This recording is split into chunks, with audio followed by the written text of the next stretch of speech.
Let go of my son. Now. Brent Carter, a billionaire and single father, stood frozen at the threshold of his mansion. The briefcase slipped from his hand and hit the floor with a thud, but he didn't blink. In front of him, his 6-year-old son, Eli, was crouched near the base of the staircase, tiny arms wrapped protectively over his head, trembling. Towering over him was Maya Williams, 29, the family's live-in housekeeper. Her hand gripped Eli's arm, and in the other, she held a towel blood-streaked at one end. Brent surged forward. I said let him go. Startled, Maya released Eli immediately. The boy bolted toward Brent and clung to him, sobbing into his shirt. Brent looked down. His son's face was blotched with tears, but what turned his blood to ice was the red swelling on Eli's forehead. Brent turned to Maya, rage building fast. What the hell happened? Maya held up her hands. Mr. Carter, please. He slipped in the bathroom. I was trying to help him up. You call this help? Brent snapped, pointing at the towel. You think I'm stupid? No, sir. Then explain why my son looks like he's been thrown against a wall. I didn't hurt him, Maya said firmly, though her voice trembled. I would never hurt Eli. He panicked, he ran, slipped. I was trying to stop the bleeding. Brent didn't answer. He looked down at Eli, his voice gentler. Son, what happened? Tell Daddy. Eli hesitated. His eyes darted toward Maya, then back to his father. There was a long pause, and then he whispered, She hit me. Brent stiffened. She what? Eli clung tighter. She got mad. I dropped the vase. She hit me with the towel. No, Maya gasped. That's not true. Eli baby, why would you? Brent raised a hand to silence her. Not another word. But, get out of my sight, he snarled. If you so much as breathe near him again. Maya stepped back, stunned. I didn't do this. Oh. Brent ignored her. Eli, we're going to the hospital. St. Agnes Memorial's pediatric ward was quiet, antiseptic, and cold. Brent sat in the waiting area, Eli curled against him like a small bird seeking shelter. Brent kept his arms around the boy, his mind racing, looping through images, doubts, flashes of anger. Dr. Reese, the attending pediatrician, approached. Mr. Carter? Brent stood, tense. Tell me what you found. She was calm, but her words dug deep. No signs of concussion, but the bruising on his arms and upper shoulder is not consistent with a single fall. Some marks are at least 48 hours old. Brent's brow furrowed. He's been with her the whole time. Dr. Reese gave a subtle nod. There's also a wrist abrasion, possibly from restraint. Brent clenched his jaw. Are you filing a report? We already have. CPS will be notified. He looked down at Eli, who stared off blankly. Brent gently squeezed his hand. You did good, buddy. Eli said nothing. Back home, the atmosphere was toxic with silence. Brent paced the kitchen while Maya stood near the entrance, arms at her sides. She looked younger than ever, vulnerable, but Brent wasn't moved. You hurt my son, he said. No, I didn't, she replied, steady despite the quiver in her voice. He's lying. Don't you, Dare? I'm not calling him a liar, she said quickly. I'm saying he's scared. Kids, they say things when they're afraid. Exactly, Brent snapped. He was afraid of you. Number. Maya's voice grew firmer. He was afraid of you. Brent froze. Ask yourself, she continued. Why would a child lie about something like this, unless he feared your reaction? He blinked. So now this is my fault? I didn't say that, she said, softer now. But I know Eli. He dropped your wife's vase. He panicked. He knew you'd be upset. He's been missing you, Brent. He didn't want you angry at him. Brent didn't respond. Did you even ask him about the vase? She said gently. Brent turned away. Upstairs, Eli was in bed, his eyes still open. Brent sat beside him. The boy looked nervous. Eli, Brent said quietly, I need you to tell me the truth now. Not what you think I want to hear, just the truth. The boy's lip quivered. I promise you, Brent said. I won't be mad, no matter what. There was a long pause. Then Eli whispered, I dropped the vase, and I was scared you'd yell at me. So, I said she hit me. Brent stared at his son, stunned. I'm sorry, Eli said. She didn't. She helped me. She said not to worry. Brent swallowed hard. His throat tightened. Why didn't you tell me earlier? I thought you'd be mad at me. Or go away again. Brent pulled Eli close. I'm not going anywhere, and I'm not mad at you. I promise. He sat beside his son long after the boy fell asleep, torn between guilt and shame, between rage at himself and the slow understanding that maybe, just maybe, he had gotten everything wrong. And downstairs, Maya packed her things in silence, unaware that truth had finally come to light too late, and not without scars. Maya stood in the dim hallway, suitcase half-zipped, one hand resting on the polished oak railing. Her heart thudded beneath her ribcage, not from guilt, but from the sting of injustice. She stared at the front door for what felt like hours, waiting for the sound of sirens, the knock of police who might never come. She had almost left, almost. Then she heard the soft patter of footsteps behind her. Maya. The voice was low, uncertain. Brent's. She turned slowly, her eyes guarded. Yes, Mr. Carter? He looked exhausted. Not in the way men look after a long day, but in the way they look after breaking something that can't be fixed. His tie was loosened, his shirt wrinkled. His expression, once rigid and accusatory, was cracked by something she didn't expect, remorse. He took a breath. Eli told me the truth. Her face didn't change, but her arms slowly dropped to her sides. I see. Brent rubbed the back of his neck. He was scared. Thought I'd be mad about the vase, said he, panicked. I figured, she said simply. Silence settled between them like a fog. It wasn't the kind of silence that begged to be broken, it was the kind that needed to breathe. I owe you an apology, he said finally. A real one. Maya raised an eyebrow. Do you? Brent flinched. I accused you of something terrible. I believed my son, which of course I should have. But I didn't stop to question the fear behind his words. I didn't listen to you. No, she agreed. You didn't. I reacted, he said. I didn't think. You thought plenty, Maya said, voice sharp now. You thought I was capable of hurting him. You thought the worst. He swallowed hard. I did. Why? She asked. Because I'm young? Because I live in the staff quarters? Or because I'm black? The question hit like a slap. Brent blinked, mouth slightly open, words caught in his throat. She didn't wait for an answer. You hired me to help raise your child. And the moment things didn't look right, you saw me as the threat. Not even for a second did you give me the benefit of the doubt. Brent looked away, shame shadowing his features. You're right. Maya nodded once, the motion stiff. So now what? He looked at her.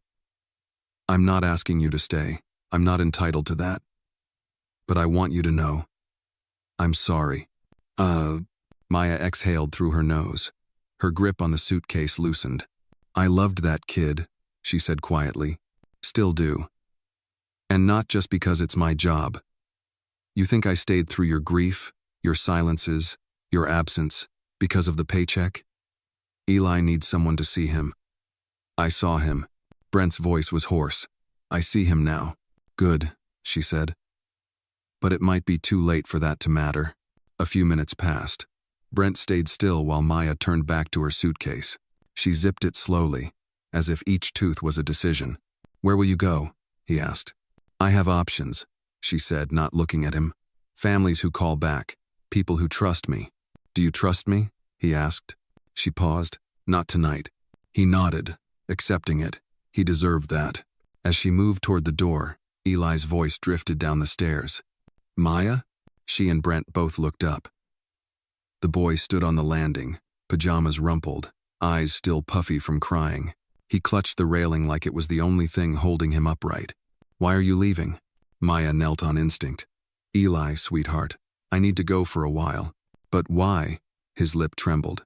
I told Daddy the truth. I fixed it. Oh, baby, she said, heart twisting. This isn't your fault. It's just something grown-ups have to sort out. I'm sorry I lied, he whispered. I was scared. I know you were. She opened her arms and he ran to her. She wrapped him up tightly, like it was the last hug she might ever give. Brent stood aside, watching the scene with aching regret. For the first time in years, he truly saw the cost of his assumptions not just on Maya, but on the boy clinging to her. Maya kissed Eli's forehead. You be strong, okay? And remember your voice matters, even when it shakes. What do you think of Maya? If you admire her, give her a like. And don't forget to comment where you're watching from. Someone nearby might be watching this video too. Eli sniffled. Will you come back? She glanced at Brent. I don't know, she said. Maybe. Later that night, Brent sat alone in his study. The fire in the hearth crackled, casting long shadows on the walls. On his desk lay a framed photo. Eli and Maya, at last year's pumpkin patch. They were both laughing real, unguarded joy. He stared at the image for a long time, then picked up his phone and dialed. Janine, he said when the line connected. I messed up. I need your help. What happened? She asked. I let my fear speak louder than my reason. I hurt someone who didn't deserve it. Janine's tone softened. Then you fix it. With action, not just words. Brent nodded to himself. Yeah, I plan to. Good, she said. Because trust, once broken, doesn't rebuild itself. You'll have to earn it. I will. He hung up, took the photo in his hands, and sat back. Outside, the wind howled softly through the palm trees. In the quiet, he heard his son's words again. I told Daddy the truth. I fixed it. But some truths came too late. And some wounds didn't bleed, they lingered. He didn't know if Maya would ever forgive him. But he knew one thing. He would never let silence speak louder than truth again. The sun rose heavy and slow over the Carter estate, casting golden light across the sprawling lawn and the empty driveway where Maya's car had once been parked. Brent sat in the kitchen, untouched coffee steaming beside a half-eaten piece of toast. He hadn't slept, not well. Every time he closed his eyes, he saw the look in Maya's face, wounded, proud, and quiet. Eli shuffled in, clutching his stuffed tiger by one ear, his hair tousled from restless sleep. Daddy? He asked, climbing up onto a stool. Is Maya coming back today? Brent paused, the question hitting harder than expected. No, buddy, not today. Tomorrow? Brent sighed. I don't know, son. Eli looked down, fingers fidgeting with the tiger's tail. I didn't mean for her to leave. I just didn't want you mad at me. Brent leaned in, touched his son's hand. I know. You were scared, and I should have known better. I should have protected both of you. Eli's voice was barely audible. Can we say sorry to her? Brent managed a thin smile. I hope we'll get the chance. That afternoon, Brent sat in his home office, poring over documents that no longer held weight. Contracts, projections, reports, they all blurred. His assistant had cleared his schedule for the next few days. Family emergency, they'd said. It was more than that. It was a moral reckoning. He pulled up Maya's employment file. Her references had been glowing, letters full of praise, of gratitude, of the kind of trust that had once seemed absolute, and yet he had torn it apart the moment fear clouded his judgment. He picked up the phone and called Janine again. She's not answering her phone, he said without preamble. Janine exhaled. You expected her to? I need to make this right. Brent, you need to stop making this about what you need. That silenced him. She's the one who was wronged. You don't get to fix this with a bouquet and a sorry. I know, he said softly, but I can't just let her disappear. She means something to Eli, to me. Then show it. Not with words, with effort. 3 days passed. Maya hadn't returned his calls. She hadn't replied to his emails. Brent had left voicemails, each one more measured, more raw, more real than the last. Still, nothing. It was Friday evening when he finally drove across town to a modest brownstone in a quiet neighborhood near Culver City. He wasn't sure she was there, but the address matched one of her old tax forms. He knocked. No answer. He waited. Then just as he turned to leave, the door creaked open. Maya stood there, barefoot, in a plain gray tee and faded jeans. Her eyes were tired but clear. Her hair was pulled back. Her expression unreadable. Brent cleared his throat. She didn't say anything. I didn't come to ask for forgiveness, he said quickly. That's yours to give, or not. I came to return something. He reached into his coat pocket and pulled out a small, slightly worn sketchbook. Maya's breath caught. He drew this last night, Brent explained. Said it was a picture of his family. You were in it. She didn't reach for the book.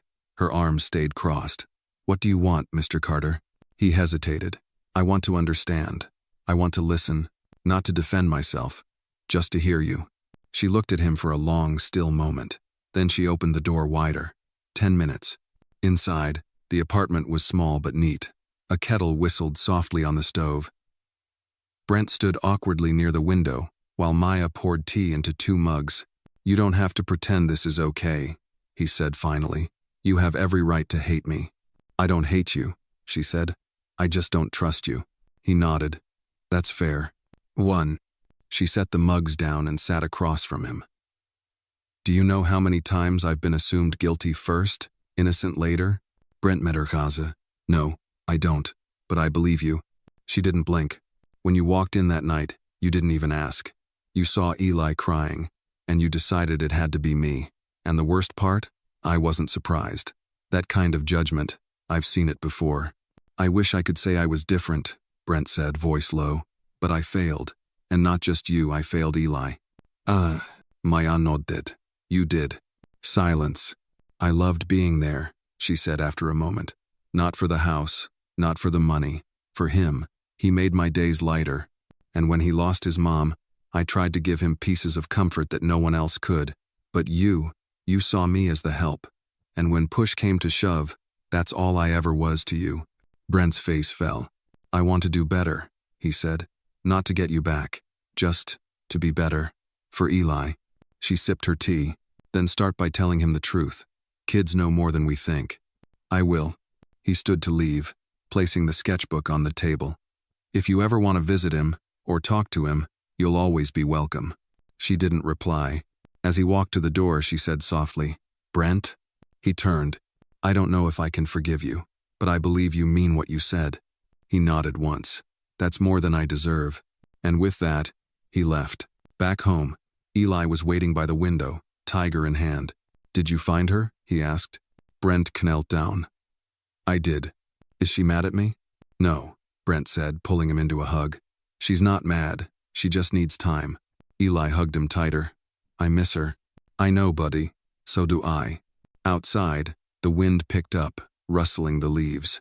Inside, father and son sat in quiet reflection, holding tight to the pieces of something broken, trying, together, to find the shape of repair. The following week passed with a strange quietness that settled like dust over the Carter estate. Maya's absence was more than noticeable. It was embedded into the rhythms of the house. Eli asked about her every evening, and each time, Brent answered gently but honestly, "She's still thinking, buddy.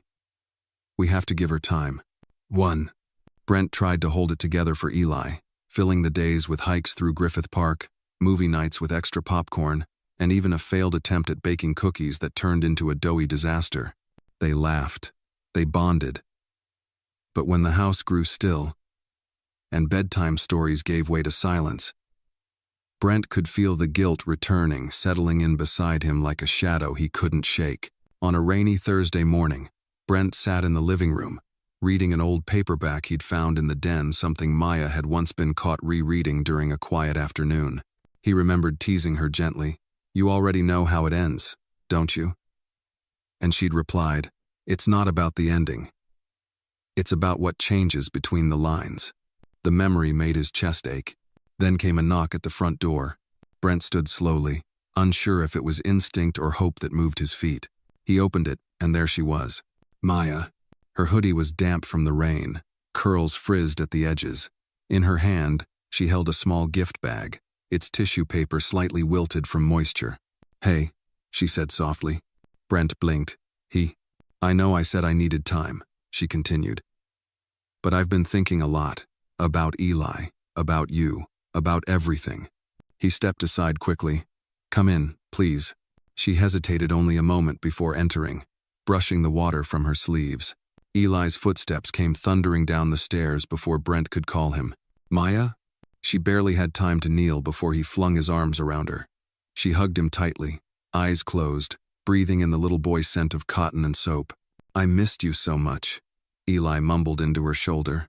"I missed you too, honey," she whispered. "Every day."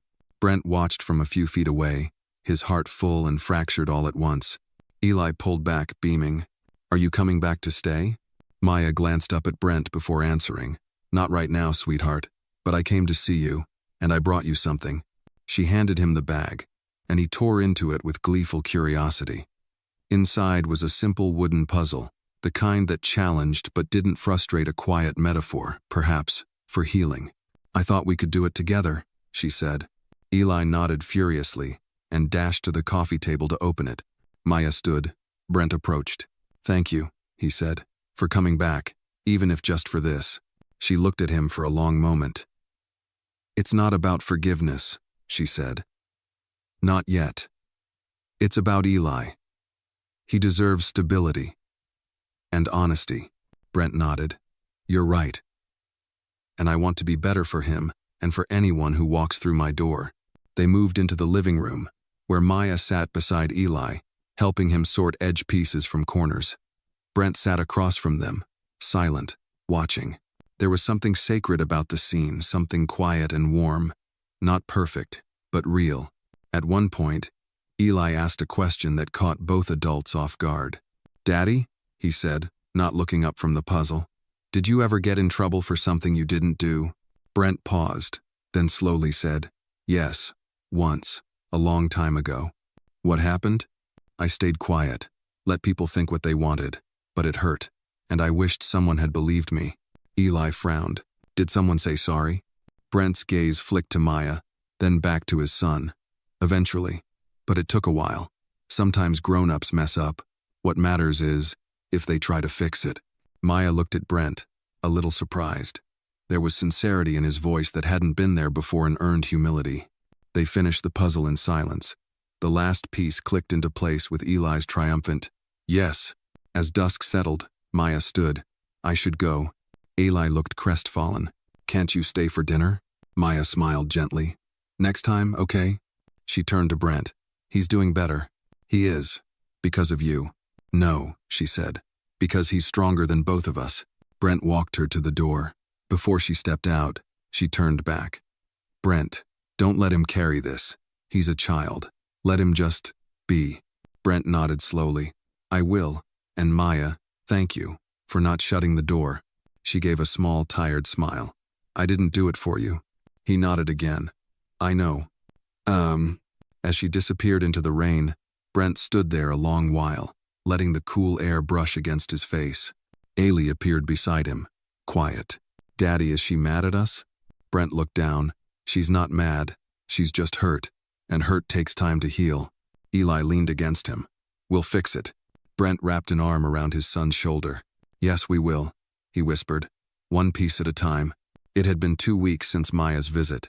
2 weeks of soft progress and quiet conversations, of puzzle nights and slow, healing routines. Brent had started picking Eli up from school personally, no longer delegating it to staff. He was present at bedtime, present at breakfast. And, perhaps for the first time since his wife died, present in his own heart. But the emptiness still lingered in the corners of the home, not from grief now, but from the absence of someone who had, for a time, filled in the fractured parts of their lives. Brent didn't dare reach out again. He'd promised himself that if Maya wanted space, he would honor it. Yet every night, when he passed the door to her old room, he paused. Just a second. Just long enough to remember the sound of her laughter echoing faintly down the hallway. One Wednesday afternoon, Brent was in the garden with Eli, trying and failing to build a miniature birdhouse. Eli giggled as the tiny wooden walls collapsed again. "You're not very good at this," he said cheerfully. Brent laughed. "Thanks, buddy. I was hoping you'd say that after we finished. I think Maya would have finished it by now." Brent's smile dimmed. "Yeah, she probably would." Eli looked up at him, serious. "Can I call her?" Brent hesitated. "I don't want to make her feel like we're pressuring her." "She said I could talk to her anytime," Eli said matter-of-factly. "And I want to tell her something." Brent looked at his son's determined face and nodded. "Okay, go ahead." Eli ran inside and came back with Brent's phone. He tapped a few times and held it to his ear. Brent watched from across the patio, heart lodged somewhere near his throat. "Hi, Maya," Eli chirped when the line picked up. "Guess what, we're making a birdhouse and it's going really bad." A pause, then a giggle. "No, Daddy's trying really hard, but the walls keep falling. I think the hammer is too big." Brent smiled faintly as Eli continued. "I miss you, but I'm okay. Daddy's good now. We talk every day." He tilted the phone toward Brent. "She wants to talk to you." Brent took it, hand steady. "Hi." Maya's voice was soft. "Sounds like you're building more than birdhouses these days." "I'm trying," he said. "Still a lot of crooked nails." A pause. "I wanted to say thank you," Brent added. "Not just for taking his call, for giving him something to hold on to. Even now." "I didn't stop caring," Maya said. "I just had to care from a distance." Brent nodded slowly, though she couldn't see it. "I get that now." Another pause. "Listen," Maya said finally. "My cousin is opening a community center near downtown. After-school programs, youth mentorship, a reading lounge. They need volunteers. I signed up." "That's great," Brent said. "You'll be amazing. They need someone to help with Saturday story hours. And maybe teach kids how to build stuff." Brent smiled. "Birdhouses included?" She chuckled softly. "That might be where you come in." He blinked. "You want me to volunteer?" "I want Eli to see his father giving back," Maya said. "And I want to see if you meant what you said, about being better." Brent nodded, his voice firmer. "I'm in." Saturday arrived cloudy and cool. The community center was nestled between a library and a small grocery, painted in bright, welcoming colors. Children streamed in, laughter bouncing off the walls. Eli clutched Brent's hand tightly, eyes wide with curiosity. Maya met them just inside, clipboard in hand, wearing a soft green sweater that matched the calm in her gaze. She smiled at Eli, then looked at Brent not with distance, but with measured openness. "Glad you made it," she said. "Glad you invited us," Brent replied. The morning flew by. Brent helped cut cardboard for crafts, told a short story about a raccoon who wanted to fly, and spent a surprisingly intense hour fixing a wobbly bookshelf with a 6-year-old critic hovering behind him. But it was during lunch that something shifted. Brent and Maya sat on a bench out back, while the kids ate sandwiches and fruit nearby. "You're good with them," Maya said. "So are you," Brent replied. "Always have been." She looked at him, serious now. "It's not just about being good with kids. It's about knowing what they need even when they can't say it." Brent nodded slowly. "That's what I've been learning. Eli taught me more in the last month than I learned in years." Maya was quiet for a beat. "I think part of me was scared, not just of what happened, but of what it revealed. How fragile trust is, how easily it's cracked." "I broke it," Brent admitted. "No excuse for that." "No," she agreed. "But you've been showing up. That counts." Brent turned to her. "Can we start over? Not just for Eli, for us, as people." She looked at him for a long moment, then nodded. "Starting over doesn't mean forgetting, but it can mean moving forward." He offered a small smile. "I'll take that." They sat together in the soft afternoon light, not speaking, just breathing the same air. Around them, the chatter of children and the scent of peanut butter sandwiches filled the space between regrets and second chances. And in that quiet, Brent realized something profound. Healing wasn't about erasing what had been broken. It was about choosing to pick up each piece and keep building, even if it meant the birdhouse would never be perfect. It would still be theirs, together. A week after their first Saturday at the community center, Brent found himself waking up earlier than usual, not from obligation, but anticipation. The world outside was still dim, the California sky painted with the soft indigo of pre-dawn, but his thoughts were already humming. He glanced toward the hallway where Eli's door was cracked open. The little boy was sprawled diagonally across his bed, tangled in his comforter, snoring lightly with his stuffed tiger pinned beneath one arm. Brent smiled and padded quietly toward the kitchen, pouring himself a cup of coffee before stepping out onto the back patio. He stood there, barefoot, warm mug in hand, watching the sky change. It had become a small ritual in the last few weeks. A quiet check-in with the universe, or maybe just with himself. So much had shifted. So much still hadn't. His phone buzzed on the patio table. A text from Maya. "Don't forget, we're painting the reading room at 1-0. Eli said he's in charge of colors. I'm terrified." Brent grinned, typing back quickly. "Brace yourself for neon green walls and glitter." He stared at the screen a moment longer than he needed to, heart quietly thudding. These conversations, they were easy, natural, like the early days, before everything went sideways. But there was still something between them that hadn't been touched yet, not fully. A conversation unsaid, a weight unacknowledged. He knew it was coming. and he knew it had to be him who started it. By 10 a.m., the community center was buzzing with energy. Ladders were leaned against empty walls, plastic drop cloths crinkled underfoot, and the air was thick with the smell of fresh paint and youthful enthusiasm. Eli had, indeed, chosen an aggressive neon green for one wall, but Maya had cleverly redirected him toward a softer mint for the others. The glitter, she'd explained with a raised brow, was non-negotiable. Brent rolled paint onto one of the taller walls, glancing over at Maya as she carefully edged the corners near the window. She wore a faded UCLA hoodie and jeans, splattered with colors from past projects. Her hair was tied back in a scarf, and there was a streak of blue across her cheek she hadn't noticed. "Missed a spot," Brent said, nodding toward her face. She dabbed at the wrong cheek. He pointed again, and she chuckled. "You're enjoying this?" "A little," he admitted. They shared a quiet smile. After lunch, pizza on paper plates and juice boxes stolen from the kids' stash, Eli fell asleep on a beanbag in the corner. Maya watched him for a moment before turning to Brent. "Want to go for a walk?" she asked. He nodded, following her out the back door onto the narrow path behind the center. It curved through a small park, the kind with benches and rusted swings, the kind that held echoes of simpler times. They walked in silence at first, leaves crunching beneath their feet. Then Brent spoke. "There's something I haven't said yet," he began. Maya glanced at him but didn't interrupt. "I keep thinking about that night. Not just what happened, but how fast I lost your trust, and how fast I betrayed the care you'd given my son." He took a breath.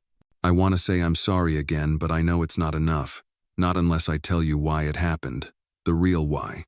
Maya's expression shifted slightly. "Go on." Brent's eyes stayed on the path. "When I saw Eli hurt that night, my brain didn't even process the details. It just snapped. I thought of my wife, of how helpless I felt when I lost her. I think part of me has been living in a constant state of, what if? What if I miss something? What if I fail him again?" His voice cracked, just barely. "And then there he was, bruised, crying, and you standing there. I didn't see you, not the real you. I saw a threat. I saw danger, because I was terrified. And in that fear, I lost sight of everything I knew about you, everything you'd proven over and over." Maya stopped walking. He stopped too. She looked at him, quiet for a long beat. "You know the hardest part?" she said. "It wasn't that you believed him over me. It was that you didn't even pause. You didn't ask. You didn't look me in the eye and give me the chance to explain." "I know," Brent whispered. "That's what I can't forgive myself for." I'm not asking you to punish yourself," she said gently. "But I need you to understand something. This wasn't just about one moment. It was about what that moment revealed. The way people like me are seen when something goes wrong. Assumed guilty, expected to prove innocence, instead of the other way around."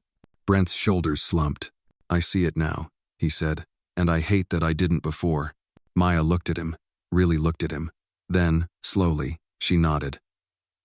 "I believe you mean that." I do." She resumed walking, and he followed. "I'm still not sure where we go from here," she said after a while. "But I'm not closing the door either. Trust. It's like paint. You layer it, let it dry, then maybe add another coat." He chuckled softly.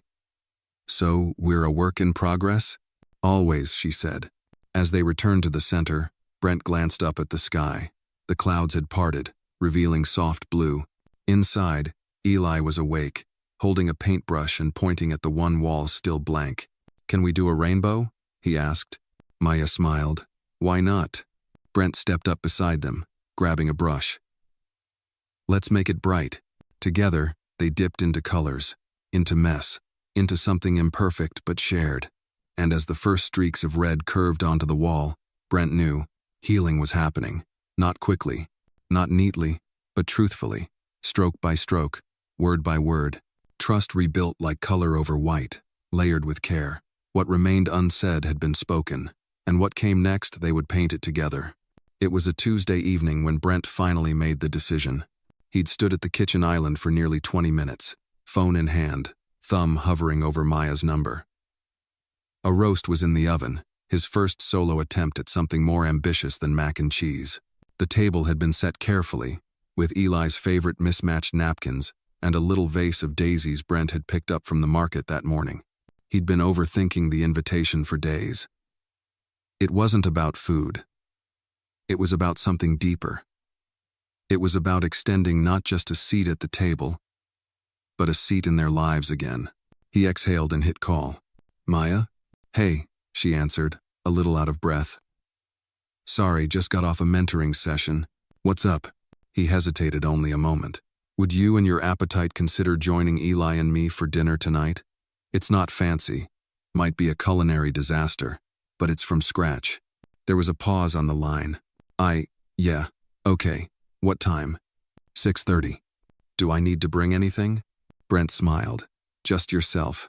By 6:27, Brent had triple-checked the roast, fluffed the couch cushions, and smoothed his shirt more times than he cared to admit. Eli had drawn a "Welcome Back Maya" sign with crayons and taped it crookedly to the front door. At 6:34, the doorbell rang. Eli sprinted to the door, yanking it open. "Maya." She stepped in, cheeks slightly pink from the crisp evening air, wearing a simple burgundy sweater and jeans. Her curls were loose, her smile shy. "Wow," she said, taking in the scene. "Did I walk into the wrong house?" Brent laughed. "Don't get used to it. This level of coordination only happens under pressure." They settled into the kitchen where the table was already set. Brent carved the roast carefully, while Eli filled glasses with lemonade, spilling a bit but beaming with pride. Dinner was not terrible.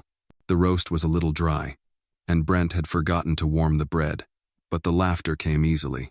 They shared stories from the community center, traded memories of Eli's toddler days, and even joked about the glitter fiasco that had left the reading room sparkling for a week. After the plates had been cleared and Eli had disappeared upstairs to work on a Lego spaceship, Maya and Brent lingered at the table. She sipped her tea and looked around the kitchen. "You know, when I first started here, this house felt like a museum. Cold, quiet, you barely spoke." Brent nodded, rubbing his thumb along the edge of his mug. "I wasn't living, I was functioning. And now? I'm trying," he said. "Not just for Eli, for me." Maya looked at him, thoughtful. "You're doing more than trying." He met her eyes. "I still have a lot to learn, about everything, including you." She tilted her head. "What do you mean?" Brent hesitated, then said, "I knew your resume. I knew your background. But I never really asked you about your story. Who you are outside these walls." She smiled gently. "Most people don't." "Well, I want to," he said. Maya looked down, brushing a stray curl behind her ear. "All right, what do you want to know?" "Everything." She laughed. "Start smaller." He leaned forward. "What made you want to work with kids?" Her smile softened. "My grandma. She was a teacher for 35 years. Grew up in Alabama during segregation, fought her way into a classroom when black women weren't expected to do anything but clean them. She always said kids were the only part of the world still full of hope." Brent listened, genuinely, his chest tightening at the quiet pride in her voice. She used to say, "If you plant enough good seeds in young hearts, the bad stuff doesn't grow as easy." I wanted to be part of that. He nodded. "She sounds incredible." "She was," Maya said. "Passed 2 years ago. But I still hear her sometimes when I'm helping a kid figure something out. Like she's standing behind me, arms crossed, watching." "I'd like to think she'd be proud of what you've done," Brent said. Maya looked at him. "So would your wife." The statement caught him off guard. "You think so?" "She married a man who built this life with her, who loved his son. You lost your way for a while, but you're finding it again. I think she'd see that." Brent's throat tightened. He hadn't spoken about Rachel much, especially not with anyone who hadn't known her. But hearing her mentioned by Maya, with reverence and no pity, felt like something between a blessing and a balm. "Thank you," he said quietly. They sat in silence for a moment, the warmth between them real and unforced. Then Maya stood. "I should head home." Brent followed her to the door. As she reached for the handle, she turned back. "Tonight was nice." "It was," he said. "Will you come back again?" She met his gaze. "I think I will." As she stepped out into the night, Brent closed the door gently behind her. Upstairs, Eli poked his head around the corner. Did she say she's coming back? Brent smiled. She did. The boy's grin was all the answer he needed. And as Brent turned off the lights and climbed the stairs, he realized this wasn't just a dinner. It was something more. It was the beginning of belonging. Again. This time, with trust and grace as the centerpiece. And maybe, just maybe, something deeper than friendship blooming slowly in the spaces between healing and hope. The weekend arrived with the golden crispness of early fall sunlight soft. Leaves whispering change across the neighborhood. Eli insisted on raking the front yard, though he barely weighed enough to keep the rake on the ground. Brent let him try anyway, watching from the porch as his son gathered a small pile of leaves only to leap into it moments later with unrestrained laughter. Maya was due to arrive any minute. She and Brent had planned an afternoon of cleaning out the garage, a project long overdue and now, oddly, something he looked forward to. She brought energy to even the most mundane chores, and more importantly, she brought peace. Brent felt it in the stillness that settled in him whenever she was near. When her car pulled into the driveway, Eli scrambled to his feet, waving frantically. She stepped out, smiling, a canvas tote slung over her shoulder. "Did you jump into all those leaves by yourself?" she asked Eli, eyeing the debris in his hair. "I made the pile," he declared proudly, "and Daddy said I did a good job, even though most of it is back on the grass." Maya laughed, brushing a leaf from his sleeve. "That's the spirit." Inside the garage, the air was musty with forgotten years. Cardboard boxes teetered in stacks, old sports gear lay half deflated in corners, and holiday decorations peeked from half-open bins. Brent pulled open the door and gestured like a game show host. "Behold, the room where good intentions go to die." Maya chuckled. "Let's bring them back to life." They began sorting, moving through memories and dust in equal measure. Brent found an old photo album, his wedding, Eli as a baby, Rachel in a hospital gown holding him for the first time. Maya paused. "She was beautiful." "She was," Brent said, his voice soft. "She'd have liked you." Maya smiled gently, but said nothing. Later, while sorting a box marked art supplies, Maya uncovered a wrapped canvas. "What's this?" Brent frowned. "I'm not sure." She peeled back the protective paper to reveal a portrait charcoal and acrylic on canvas. It was of Eli, maybe 4 years old, held in the arms of his mother. Rachel's expression was serene, her eyes gentle and kind. Maya held it up, awestruck. "This is stunning."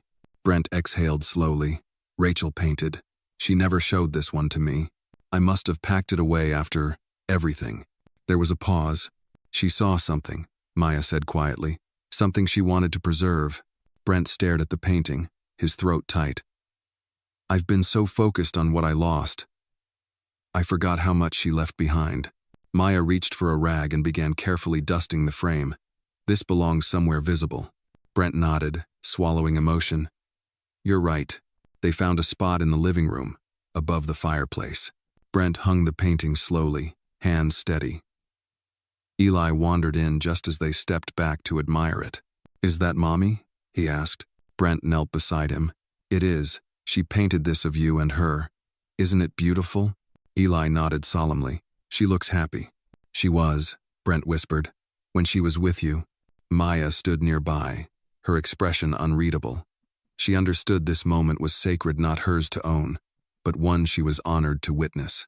Afterward, they sat on the back patio, the sun beginning to dip behind the trees. Eli napped in the hammock, the painting's emotional echo still lingering in the house. Brent turned to Maya. "I've been thinking." "Dangerous," she teased.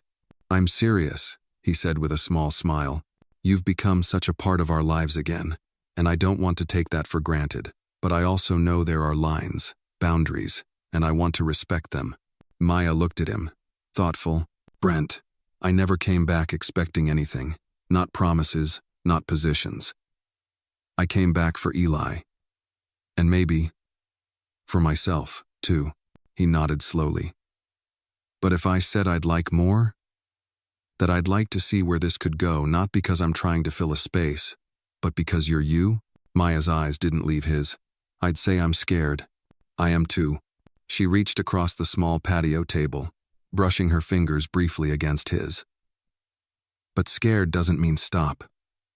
Sometimes it just means go slowly." Brent turned his palm up, letting her fingers rest there. Slow sounds good.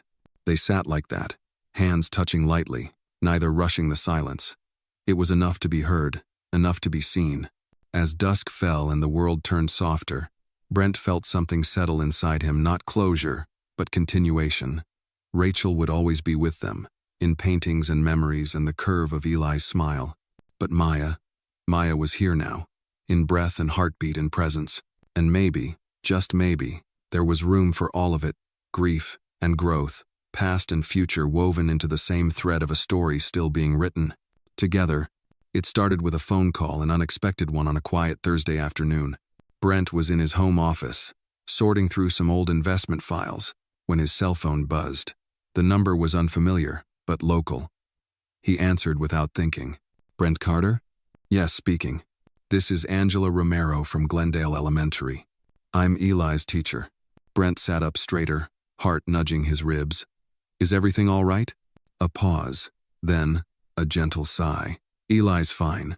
He's not in trouble, but something happened during lunch today. He got into a disagreement with another student.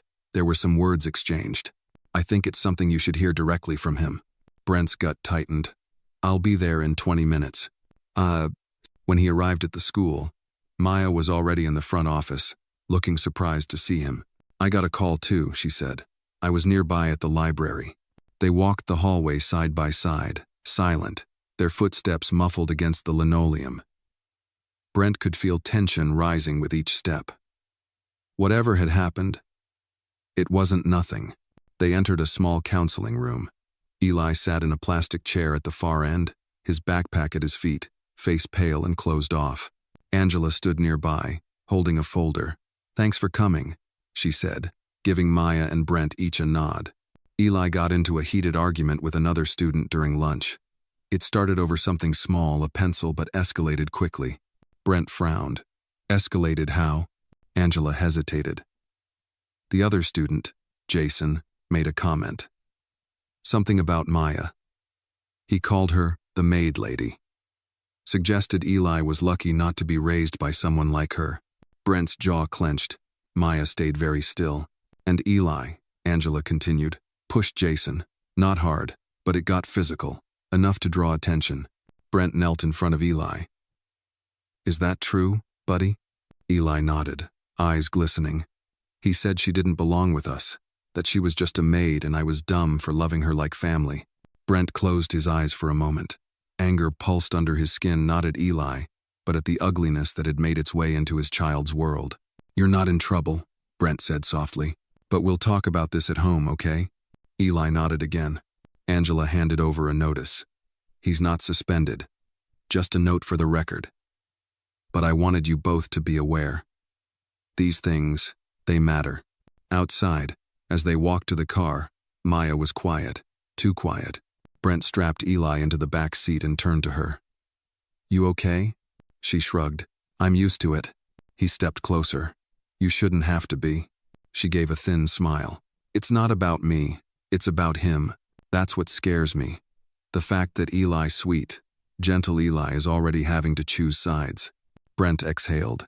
He didn't choose sides. He defended what matters to him. But should he have to? Maya's voice cracked. Should a child have to defend who he loves just because the world sees color and class before character? Brent didn't have an answer. Later, back at home, Eli curled up on the couch, exhausted. Brent sat next to him, gently stroking his hair. You did the right thing, standing up for Maya, he said. I didn't want to hurt him, Eli whispered. But I got so mad. I love her, Daddy, like family. I know, Brent said. And so does she. Eli looked up. Is she mad at me? Brent smiled softly. Not even a little. She's proud of you. That night, Brent called Maya. She didn't answer, but texted later. I just needed time to think. I'm okay. Tomorrow, the next morning, she came by early. Brent had made coffee and muffins, unsure what mood she'd be in. She accepted the coffee, but didn't sit right away. I keep thinking about what Jason said, she began. And not because I haven't heard it before, but because of how easily Eli was hurt by it. That kind of cruelty, it doesn't just bruise, it teaches. and I don't want him learning the wrong lessons. Brent nodded. So what do? We talk to him. We show him. We fill his world with enough truth, enough love, that lies like that don't stick. She finally sat, shoulders dropping slightly. I keep wondering, she said, if being in your life is going to make things harder for him. Brent looked her dead in the eyes. Maya, being in his life makes him stronger. Her lips parted, but no words came. He reached for her hand. We're not just trying to build back what we had. We're building something new. And yeah, it's going to get messy sometimes. But I'm not walking away from this. From you. From Eli's right to love whoever he wants without shame. She looked down at their joined hands, then up at him. You're different than when we met. I'm finally becoming who I should have been all along. She smiled just slightly. Then let's raise him to be better than both of us. That weekend, Maya and Brent brought Eli to the Griffith Park Observatory, a place Rachel had once loved. Brent hadn't returned since her death, but now it felt right. They wandered through the exhibits, explored the planetarium, and watched the sun dip behind the city from the balcony. As twilight fell, Brent looked at Maya standing beside Eli, pointing at Venus through a telescope. He stepped a little closer. We're doing okay, aren't we? He asked. Maya turned to him, eyes soft. Yeah, she said. We are. And in that moment, with stars beginning to bloom above the city, Brent knew that love, real love, wasn't just about what was said. It was about what endured, through pain, through change, through every echo of doubt. And it was in those quiet, unwavering bonds drawn at the edges of anger, in the heart of resilience that a family, unexpected and true, was taking root. The envelope appeared on a Tuesday, tucked in the mailbox between a coupon booklet and a real estate flyer. Brent didn't notice it at first. It wasn't until after dinner, when he was cleaning the counter and saw the bundle of unopened mail, that he picked it up. His name was written in a familiar script, delicate, deliberate. Rachel. He froze, the room still around him. The return address wasn't hers, it was from her sister, Elise, who lived up north. But the writing was unmistakable. Brent slowly opened the envelope, careful not to tear it. Inside was a folded letter. On top, a sticky note in Elise's handwriting. Found this going through her things. I think she meant it for you, but never got the chance to give it. I hope you're ready to read it. Brent sank into a kitchen chair and unfolded the letter. The paper was cream-colored, faintly scented with lavender. Her favorite. The words blurred at first, but he blinked and focused. My Brent, if you're reading this, something has happened that kept me from saying these things out loud. I don't want that. But life, it's uncertain. So, I'm writing it down, just in case. You've always been strong, even when you didn't think so. You carry the weight of the world and never complain. But strength isn't just about holding on. Sometimes, it's about letting go. About choosing to love again when grief wants to keep you alone. I know you. You'll try to do it all by yourself. You'll build walls and call it protection. But don't let our son grow up behind those same walls. Let him see you vulnerable. Let him see you healed. And one day, if someone comes into your life who sees the light still in you, don't push her away. Let her in. Let her love you. Let her love our son. You deserve joy again. And he deserves a father who remembers how to laugh. I give you both my blessing, not for a replacement, but for continuation. For something new, born out of all that we were. Love always. Rachel. The letter shook in Brent's hands. A deep ache welled in his chest, followed by something unexpected. Relief. Permission. Closure. It wasn't just a goodbye, it was a gift. A release. He heard a soft knock. Maya stood in the doorway, jacket in hand, hesitant. I was nearby. Thought I'd return Eli's sketchbook. He left it in my car after the observatory. Brent stood slowly, eyes red but peaceful. Come in? She did, her gaze flickering to the letter in his hand. You okay? She asked. He nodded. It's from Rachel. A letter she never got to give me. Maya stepped closer. Do you want to talk about it? He met her eyes. Yeah, I do. They sat on the couch. Brent read the letter aloud. His voice cracked in places, but Maya stayed silent, her presence steady. When he finished, they sat in stillness, the weight of it settling like gentle snow. She knew, Brent said finally. Even back then, she knew I'd need permission to move on. Maya reached for his hand. Sometimes, the people who love us most see what we're afraid to admit. I kept thinking I was dishonoring her memory by letting anyone in, he said. But maybe not loving again. That's the real dishonor. Maya didn't speak. She didn't have to. After a while, Brent stood and walked to the mantel. He took down the small framed photo of Rachel and placed the letter behind it. Then he turned to Maya. I want you to know something, he said. You're not stepping into her shadow. You're walking beside it with your own light. Maya's eyes shimmered. And you're not the same man you were then. You're more now, because of what you lost, because of what you're choosing. That night, she stayed for dinner, not out of obligation, not out of politeness, but because something had shifted, something sacred had been named and released. Eli joined them at the table, chatting about school, proudly showing off his latest Lego construction.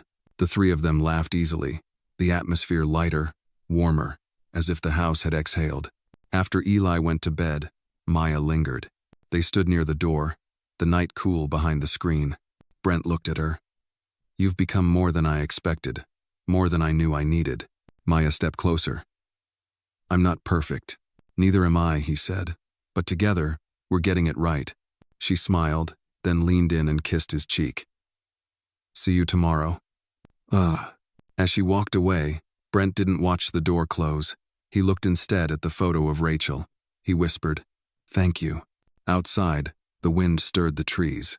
And inside, love remained not replacing, not erasing but growing, branching toward something new. The past had spoken. The present had listened. And the future, finally, felt wide open. Saturday began with the promise of calm sunlight creeping gently through the blinds, the smell of cinnamon rolls warming in the oven, and Eli humming as he colored at the kitchen table. Brent leaned against the doorway, coffee in hand, content. Maya was due to arrive in an hour. They were planning to take Eli to a neighborhood block party. Something Brent hadn't attended in years. Too many strangers. Too many conversations. But now, with Maya, he saw it differently. Community as something that could heal, not just intrude.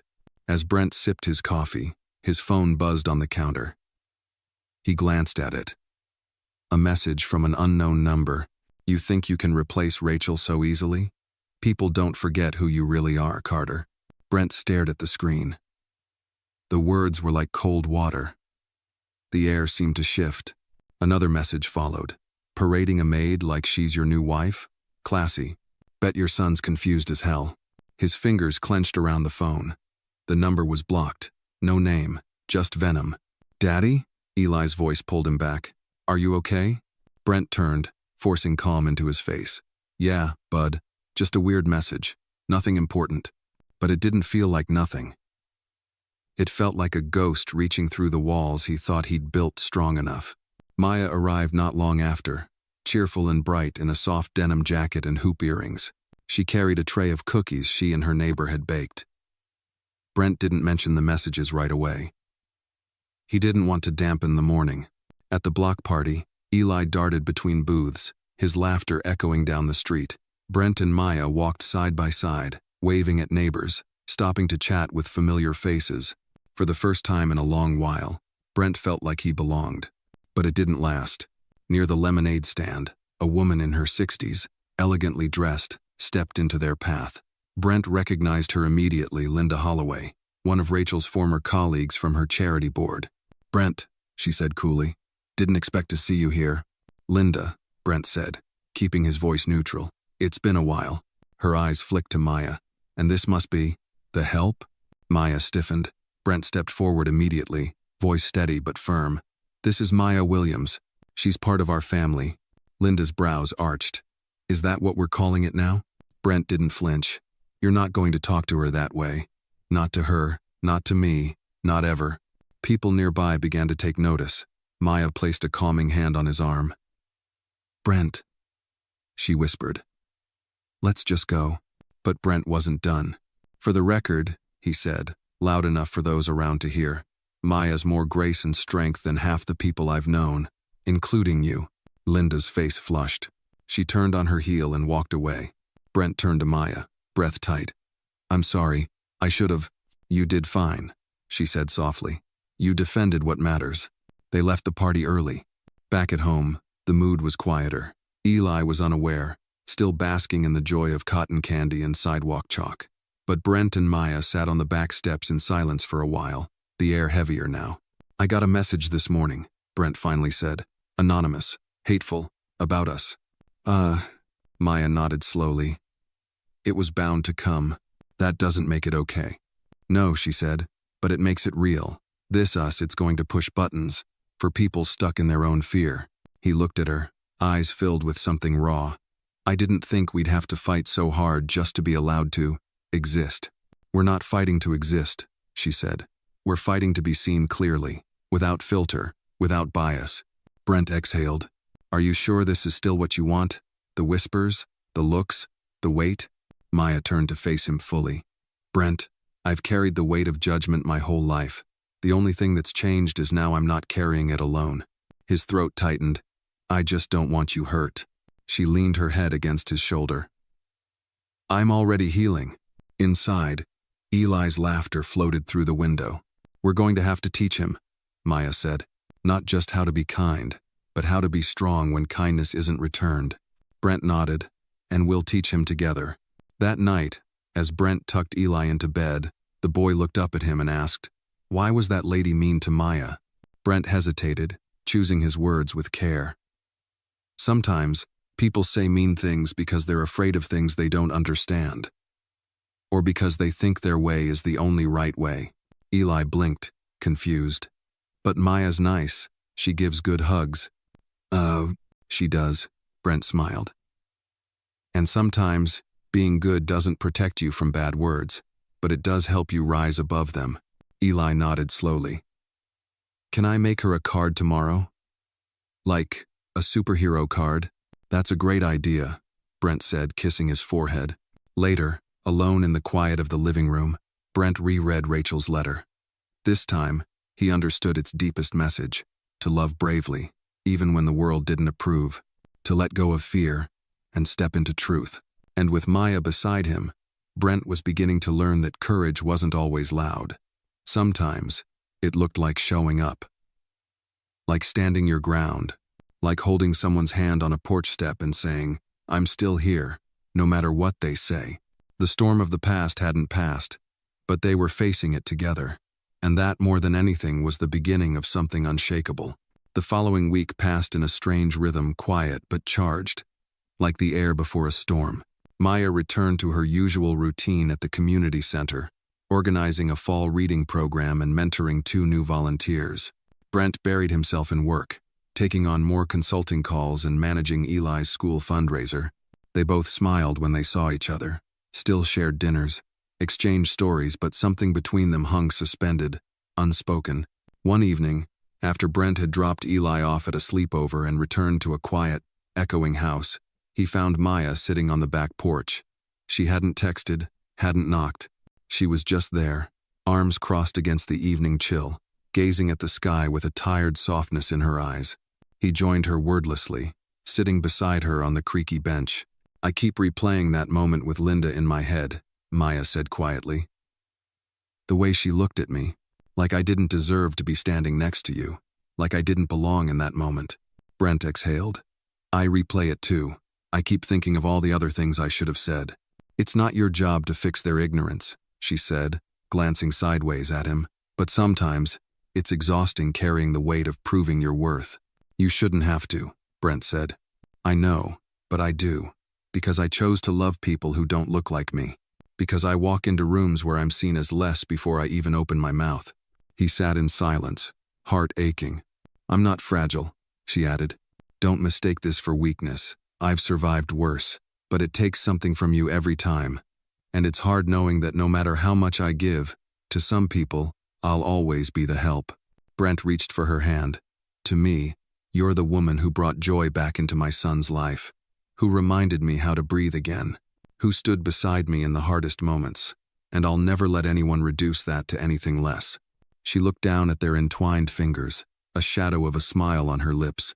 Do you think we're strong enough for what's coming? She asked. Brent didn't answer immediately. Instead, He looked toward the backyard where Eli had once buried his toy cars in the dirt, declaring them lost treasure. The wind stirred the oak tree. Leaves skittered across the porch. "I think love doesn't ask for ease," he said. "It asks for commitment, for presence, for staying, even when it's hard." Maya nodded slowly. Then she said, almost in a whisper, "My father would have hated this." Brent turned to her. "He left when I was 10, she continued. Said he couldn't handle raising a daughter in a world that didn't respect him. But the truth is, he couldn't handle love that required sacrifice. He always said love was supposed to make life easier, not more complicated." Brent's voice was gentle. Then he didn't understand real love. Maya looked at him, her eyes glassy. "Sometimes I wonder if I picked strong men to prove I was stronger than what he left behind. But it's not about proving anything. It's about choosing. And I choose you," Brent said, voice steady. Maya leaned against him, letting her head rest on his shoulder. "Even when people whisper? Even when they stare? When they make you doubt?" "Especially then," he replied. They stayed like that for a long while, letting the night wrap around them.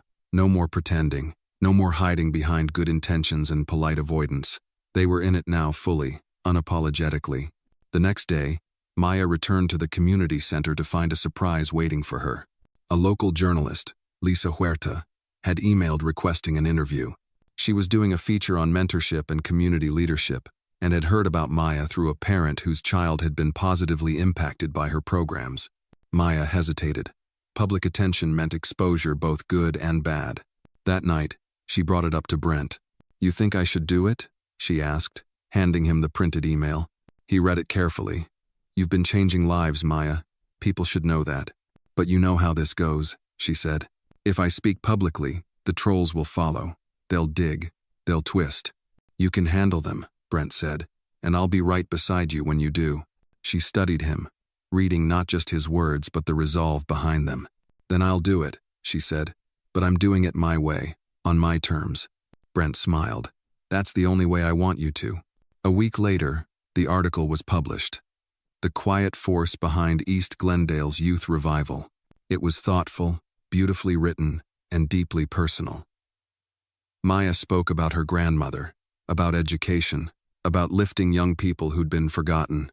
She didn't mention Brent or Eli, not out of shame, but because the story wasn't about that. It was about purpose. Still, the responses came quickly. Most were positive praise, admiration, stories from strangers who felt seen in her words. But, as expected, the other kind followed. Brent sat beside her one evening scrolling through comments, his jaw tight. "This one calls you a charity case turned babysitter," he muttered. Maya didn't even flinch. "That's mild. Wait until they start comparing me to a gold digger." He turned to her. "I hate that you expect this. I hate that I have to," she said. "But here's what matters. There are 2 new volunteers at the center this week. Both said they came because of the article. That's 2 more hearts open. That's 2 more seeds planted." He took her hand and kissed it. "You amaze me." She looked into his eyes. "Don't forget, Brent, the people throwing stones are loud, but they're not the foundation. We are." That night, for the first time, Brent framed the article and hung it on the wall beside the fireplace, just below Rachel's painting. 2 women, 2 legacies, both rooted in love, both shaping the future. And as Brent stood back, arms around Maya, he knew this wasn't just healing. It was transformation. And it was only the beginning. It was a gray Wednesday afternoon when the unexpected knock came. Brent was in the kitchen, preparing a pot of chili for dinner, humming softly as the aroma of onions and spices filled the air. Eli was doing homework in the living room, legs swinging off the couch. While Maya hadn't arrived yet, she was giving a talk at the community center. The knock came again. Steady, measured. Brent wiped his hands and opened the door. On the porch stood a tall man, sharply dressed in a navy coat and polished shoes. His posture was firm, eyes shadowed beneath a neatly trimmed brow. He looked familiar, though Brent couldn't place him right away. "Mr. Carter?" the man asked, voice deep and composed. "Yes? My name is Harrison Bishop.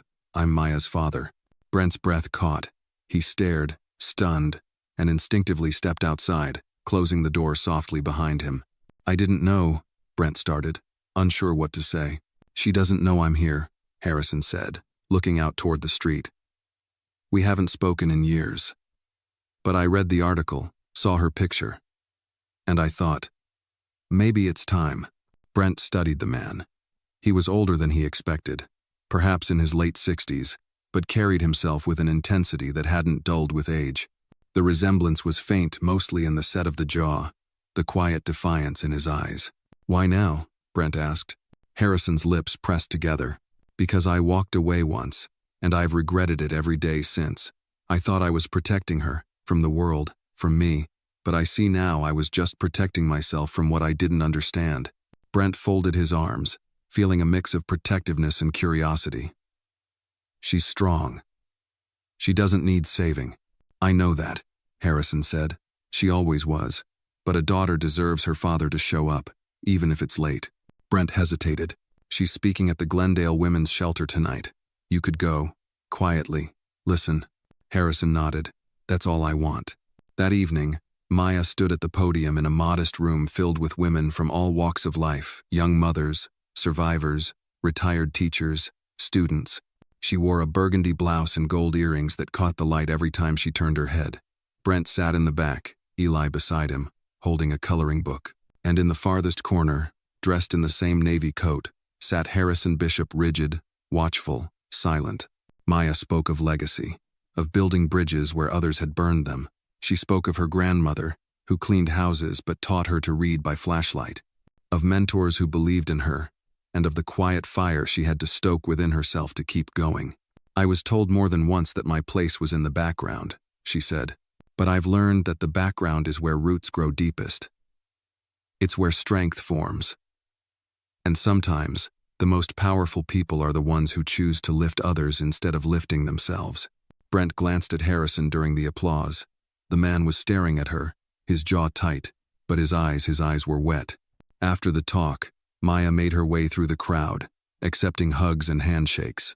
Brent intercepted her gently before she reached the exit. "There's someone here," he said softly. Her brows furrowed. "Who?" Brent turned slightly, and her eyes followed his line of sight straight to the far corner. She froze. "Why?" Her voice caught in her throat. "He showed up on his own," Brent said. "Wanted to listen." Maya took a slow breath, her shoulders rising and falling like a wave trying to decide whether to break. "Do you want me to?" Brent asked. "No," she said quickly, then more quietly. "Number, I'll talk to him."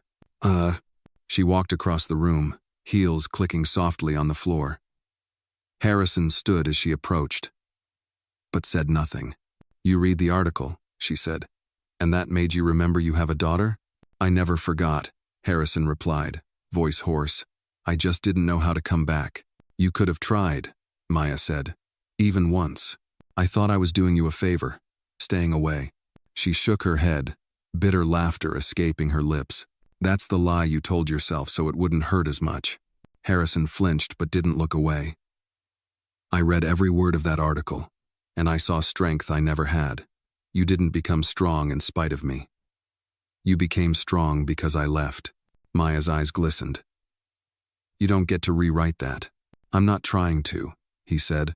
"I'm asking if there's room to begin again, even just a conversation now and then." Maya was quiet for a long moment. Then, her voice steadied. "I have a son in that room over there. His name is Eli. He's not mine by blood, but I love him with everything I have.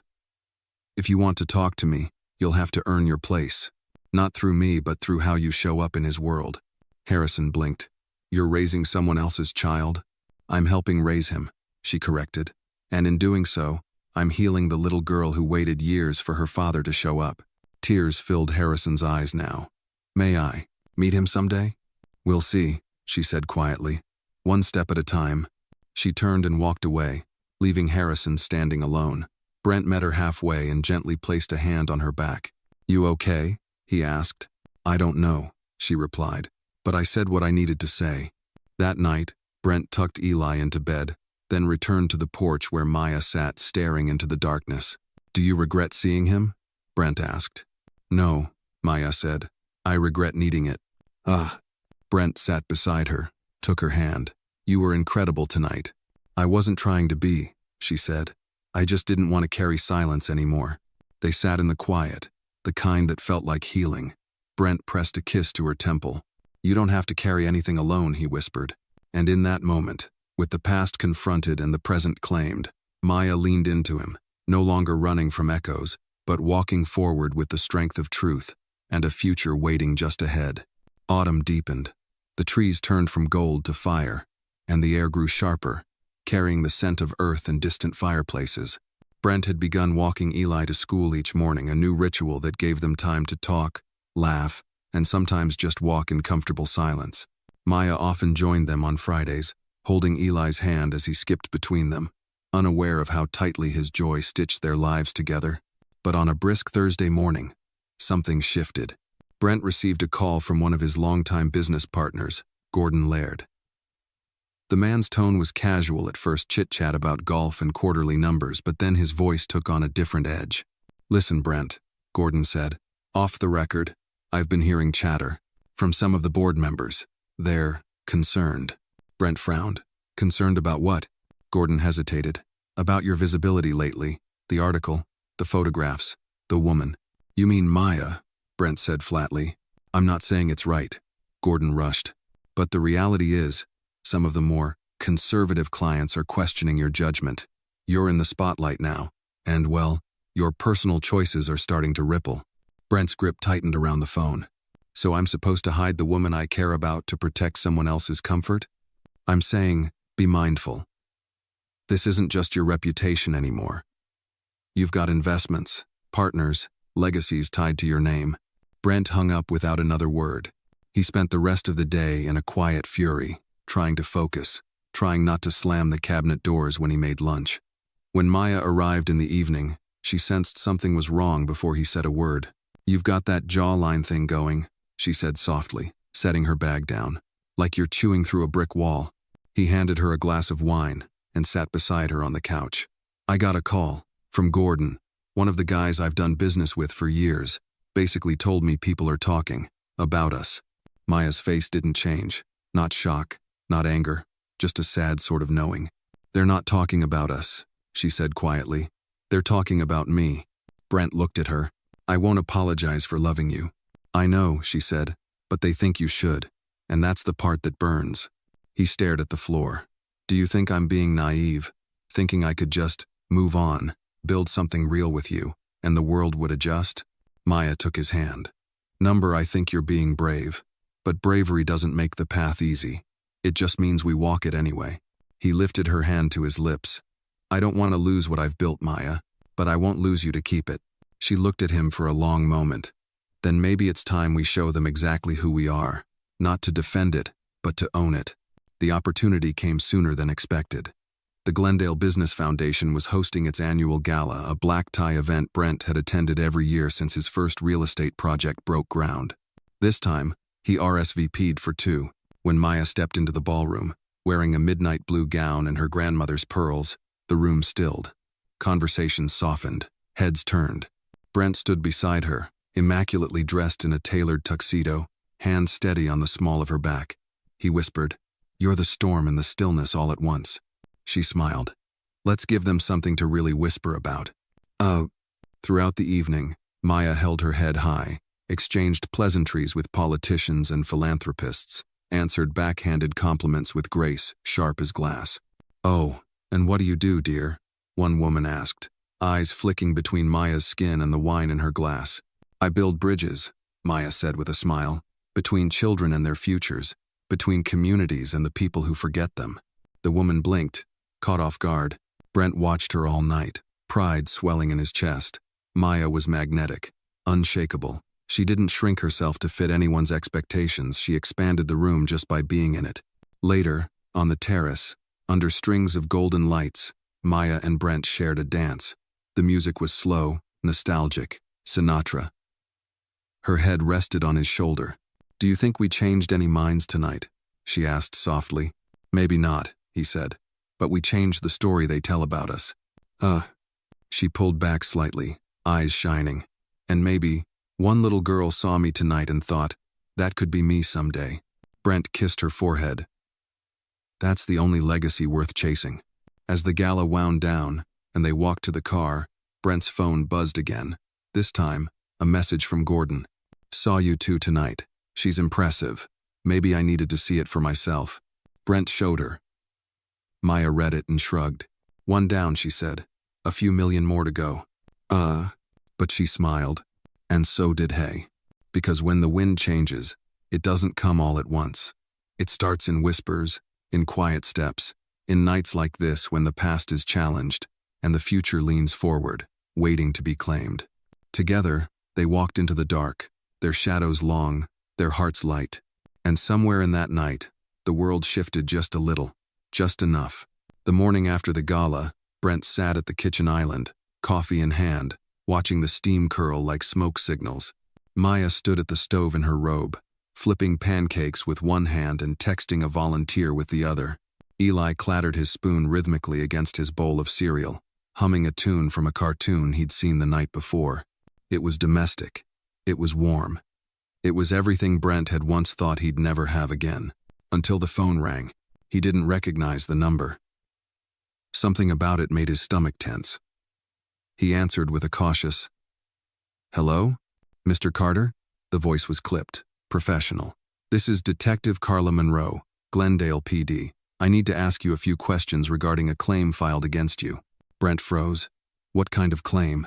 "It concerns a formal complaint about the well-being of your son, Eli Carter. We've received an anonymous tip suggesting possible neglect or inappropriate behavior occurring at your residence." Maya turned at the sound of his sharp intake of breath. "Is this a joke?" Brent asked, voice low. "I assure you, it's standard procedure," Monroe said. "We're obligated to follow up on any reported concern. I'd like to schedule a home visit to speak with both you and your son." Brent's heart pounded. "He's fine. He's more than fine. Who filed this?" "Anonymous, sir. That's confidential. We just need to verify the child's safety." When the call ended, Brent sat motionless. Maya touched his shoulder gently. "What is it?" "Child Protective Services," he whispered. "Someone filed a complaint. About Eli. About us." Maya's face went pale. "That's not possible. Who would do that?" He looked at her, eyes narrowing. "Linda? Or someone from the board? Or someone with an axe to grind?" Maya said quietly. "Someone who thinks our family doesn't look right." The rest of the day passed in a haze of tension. Brent called his lawyer. Maya contacted the director of the community center. Eli, blissfully unaware, spent the afternoon painting rocket ships in the backyard. When the visit came, Detective Monroe arrived precisely at 4. She was calm, professional, her badge clipped neatly to her belt. She spoke kindly to Eli, asked him to show her his favorite toys, gently inquired about his school, his bedtime, the foods he liked best. Maya observed everything with a practiced calm, answering when asked, standing back when not. When Monroe turned to Brent and said, "I see no signs of concern. Eli is clearly loved and well cared for," the relief was so sudden and fierce it made his knees weak. But the question remained, who would do this? That night, after Eli had gone to bed, Brent poured 2 glasses of scotch and handed one to Maya. They sat in the living room, lights dimmed. "This is retaliation," Brent said. "For the article, for the gala." Maya sipped slowly. "For being visible, for refusing to apologize. I want to fight back," he said. "I want to find out who did it and expose them." She looked at him over the rim of her glass. "And then what? Humiliate them? Give them more reason to twist the narrative? I want to protect you. And Eli." "I know," she said gently. "But we do that best by staying calm, by holding our heads high. Let them come at us in the dark, we'll stand in the light." Brent leaned back, exhaling. "You're stronger than me sometimes." "I've had more practice," she said with a sad smile. There was a knock at the door. Brent stood cautiously. When he opened it, a small envelope lay on the doorstep. No one in sight. He picked it up, brought it inside, and opened it. Inside was a printed photo Maya and Eli at the park, laughing, the sun casting gold over them, and scrawled across the bottom, in red ink, "He's not yours, she's not welcome." Brent's blood ran cold. Maya stood, peering over his shoulder. Her face went blank. "This is escalating," he said. "This isn't just judgment anymore, it's threat." She stepped back, voice calm but shaking slightly. We have to involve the police. Show them this. And Eli, he can't see it. He can't know. Maya nodded. He won't. But Brent, this isn't just about us now. Someone's watching, and that means we're at a crossroads. Brent met her gaze, heart pounding. What do? We stop hiding. We go public. Again, we tell our story before someone else writes it for us. Brent hesitated. That could put a target on us. We're already the target, she said. So we show them. We don't scare easily. 2 days later, Maya agreed to an interview with a national podcast hosted by a well-known black journalist. It was an hour-long conversation that covered everything. Her upbringing, her work at the community center, her role in Eli's life, and the threats they'd received. Brent listened from the recording booth, jaw tight, heart full. I don't want to be a symbol, Maya said at one point. I want to be a woman who loved deeply and who refused to shrink for anyone.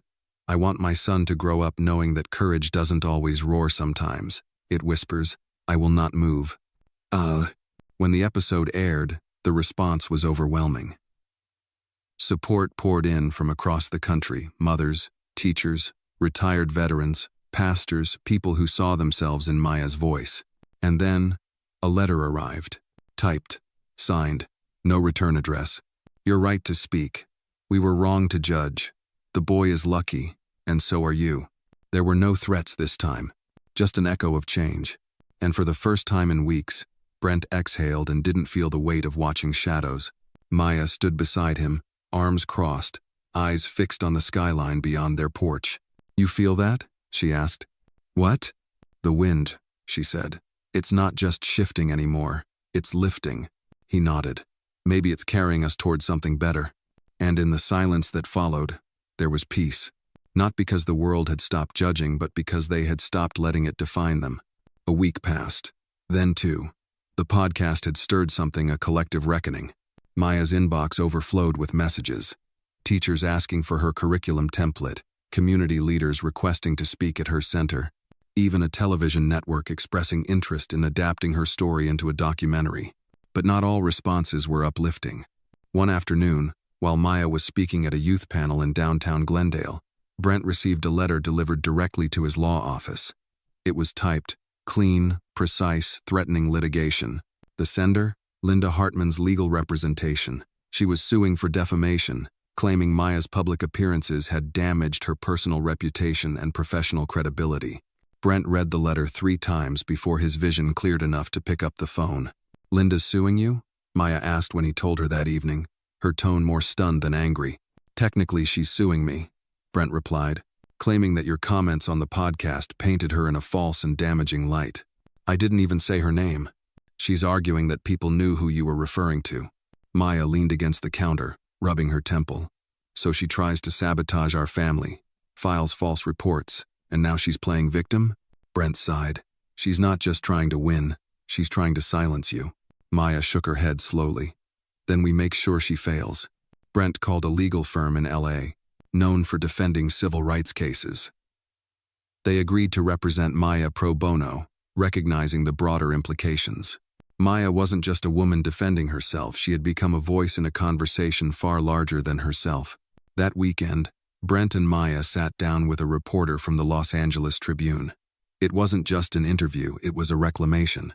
We've had enough of being grateful for breadcrumbs of acceptance, Maya said. This family wasn't built in fear, and it won't live in it. Brent added, our story might not be comfortable for some people, but it's real, and we refuse to let anyone, no matter how powerful, decide it's less valid because it doesn't look like theirs. The article went viral within 24 hours.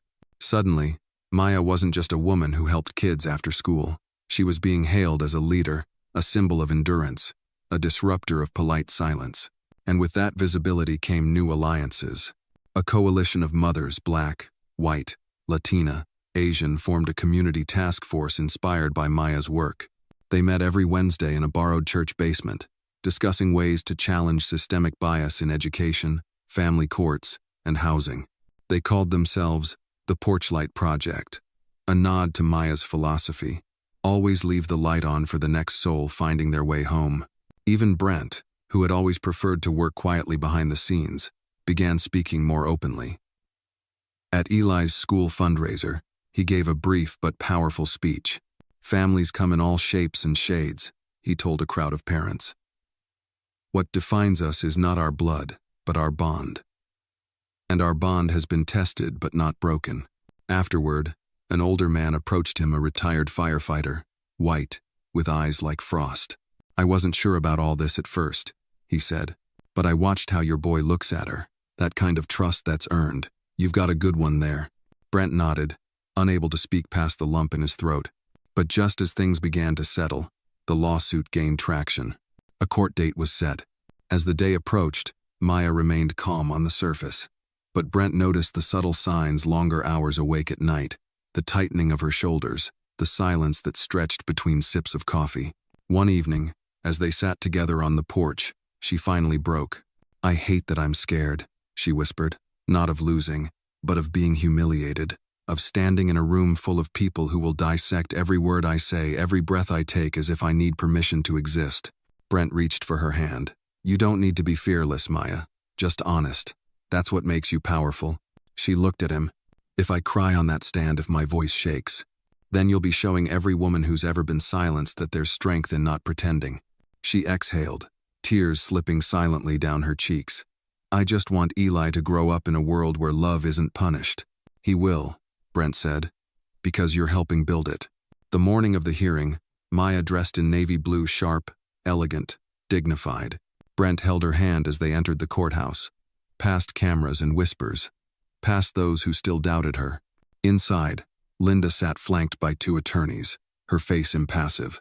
When Maya took the stand, the room stilled. The questions were sharp, deliberate, intended to rattle. Do you consider yourself a public figure, Miss Williams? Number, I consider myself a woman who spoke the truth.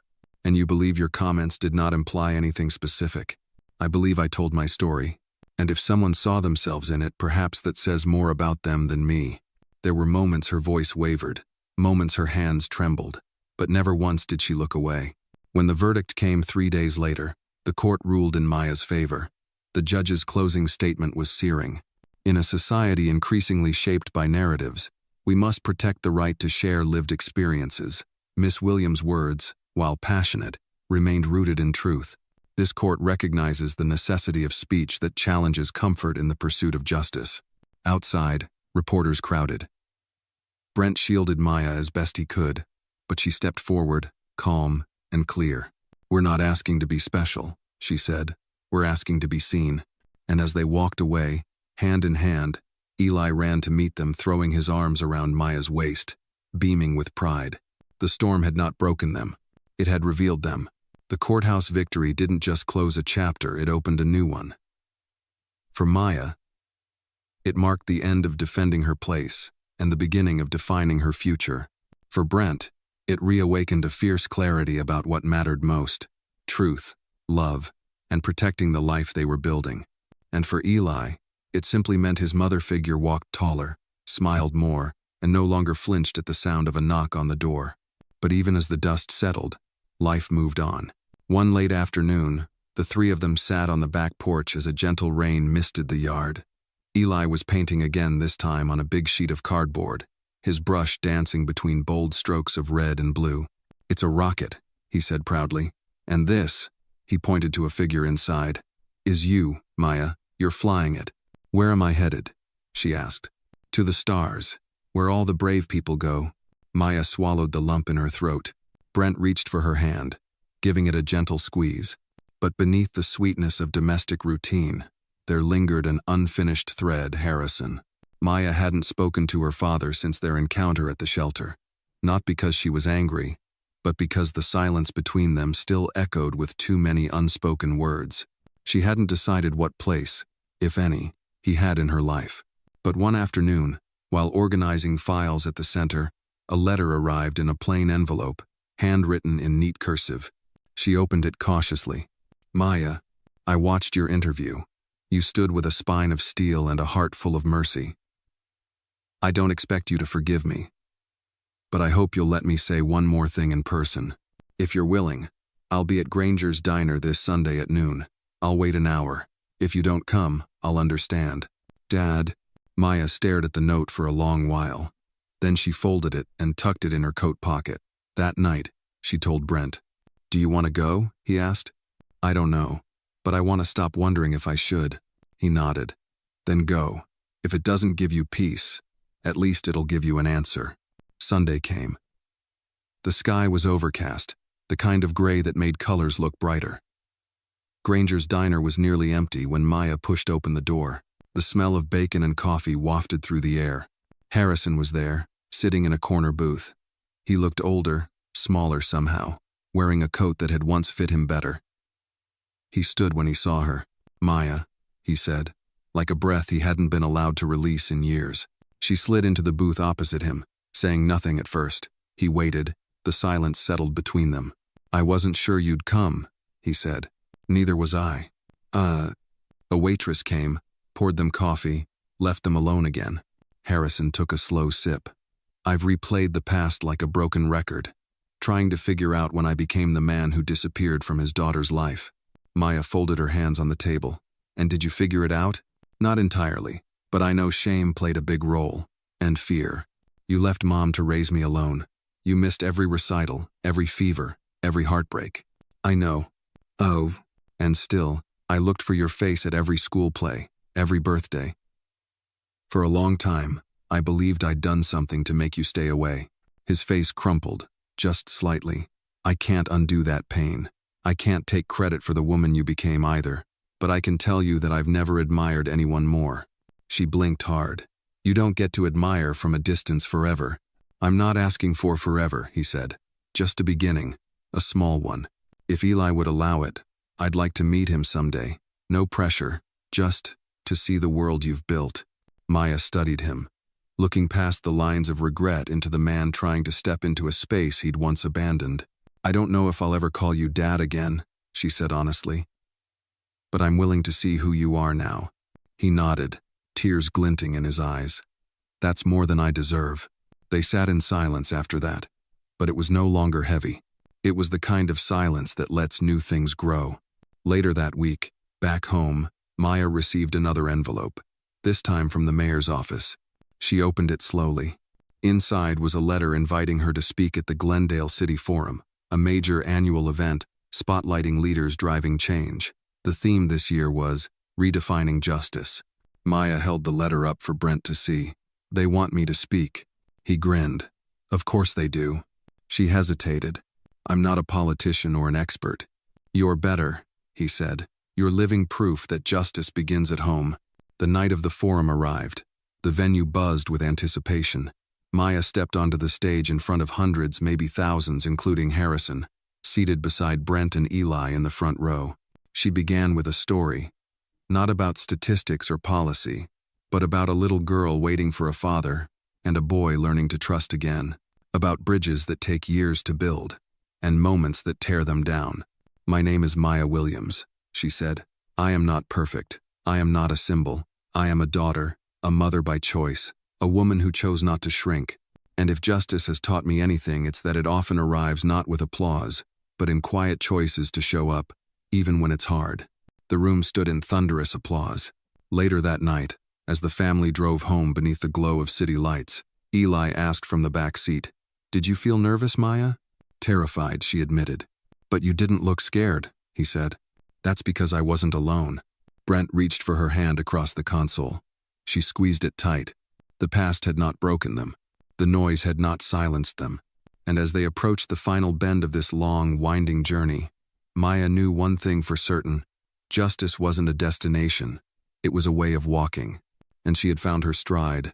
The scent of autumn clung to the morning air as Brent pushed open the front door, letting in a gust of crisp wind and golden leaves. Maya stood in the kitchen, humming softly as she packed Eli's lunch, her movements practiced, calm. There was a rhythm now to their days, a sense of groundedness that hadn't existed a year ago. Eli darted down the hallway, backpack bouncing, hair still messy from sleep. "Did you remember my comic book?" he asked. Maya zipped the front pouch of his bag. "Got it right here, Captain." Brent tousled Eli's hair. "Big day at school?" Eli beamed. "We're doing presentations about our heroes." I picked Maya. Maya froze, a spoon hovering midair. "You did?" Eli nodded proudly. "Everyone else picked superheroes. I said mine makes real people feel safe." Her eyes welled up. She crouched down and hugged him tightly. That means more to me than anything. After the school drop-off, Brent and Maya drove together in silence, the city slipping past in soft blurs. He reached for her hand on the gear shift. "Did you ever think we'd get here?" he asked. She smiled. "Number, but I fought like hell for it." Huh. Their destination that morning was the groundbreaking ceremony of a new community hub in East Glendale, a building funded by a mix of private donors and city grants. With Maya at the center of the vision, it would house after-school programs, legal aid offices, a small health clinic, and a family resource library. Brent had used his influence and connections to fast-track permits and clear zoning hurdles, but the heart of it belonged to Maya. As they stepped out of the car, a crowd had already gathered. News cameras, families, local leaders. A few familiar faces from Maya's center waved. Harrison stood in the back, hands folded in front of him, a quiet pillar of support. The mayor took the stage first. He spoke about progress, partnerships, community resilience. Then, with reverent ceremony, he introduced Maya. She walked up, calm and composed, a navy peacoat billowing slightly in the wind. "My story isn't unique," she began. "Too many children grow up unseen. Too many families fall through cracks designed by neglect or indifference. But places like this, hubs of dignity, can become anchors." She paused, scanning the crowd. "We're not just breaking ground today. We're breaking silence. We're building a place where a child like Eli will never have to lie about love, where a woman like me will never be asked to apologize for belonging." Thunderous applause followed. Brent watched from the front row, pride shining in his eyes. Maya stepped down from the podium and joined him. Together, they lifted the ceremonial shovel, turned over a patch of earth, and officially began the next chapter, not just for themselves, but for the city. That night, as dusk fell, they gathered on the back porch. Eli had dragged out a blanket and insisted they all lie under the stars. The sky was a velvet expanse of blinking lights. Harrison joined them, a respectful distance away, sipping cider from a mug Maya had handed him without words. Brent looked up and murmured, "It's wild how much can change in a year." Maya smiled softly. "And how much still stays?" Eli yawned. "When I grow up, I want to help people too, like you and Maya." "You already do," Brent said, pulling the boy close. "You remind us what love looks like when it's brave." Harrison cleared his throat. "I missed a lot," he said quietly. "But watching this, watching you all, it's like being given a second life." Maya turned to him, her voice warm but steady. "Then use it." He nodded. "I intend to." They sat like that for a while longer, wrapped in silence and comfort. The kind of silence that no longer hides pain, but holds peace. Later, after Harrison had left and Eli had been tucked into bed, Brent and Maya stood in the hallway, looking at the photos taped to the wall. One was from Eli's school presentation, him pointing to a big, glittery poster with Maya's face in the center, ringed with hearts and the words, "My hero." "I never thought I'd be in someone's hero speech," she whispered. Brent turned to her. "You're in mine." She leaned into him, forehead resting on his chest. "What do you think happens now?" "We live," he said, fully, loudly, honestly. Maya stepped back and smiled. "Then let's do that." Months passed. The community hub opened its doors. Eli graduated to a higher grade, his confidence blooming. Brent turned down a lucrative development offer that would have compromised neighborhood housing. Harrison began mentoring young fathers at the center, and Maya became a voice not just for justice, but for hope. One evening, Maya received a letter, no return address. She opened it with careful fingers. "Miss Williams, I was one of the people who judged you, who thought your love was misplaced. But after hearing your story and watching what you've built, I realize how wrong I was. You changed my mind. Thank you for that. P.S. My daughter just joined your reading circle. She came home saying she wants to be just like you." Maya closed her eyes, holding the letter to her chest. Outside, Eli called out, "Maya, Brent, come see the sunset." They stepped outside together. The sky was a watercolor of fire and gold. Eli danced on the lawn, spinning beneath the clouds. Brent slipped an arm around her. "We did it." "No," Maya said, "we're doing it. Because healing wasn't a destination, justice wasn't a moment, and love wasn't a conclusion. It was the road itself, and they were walking it, together,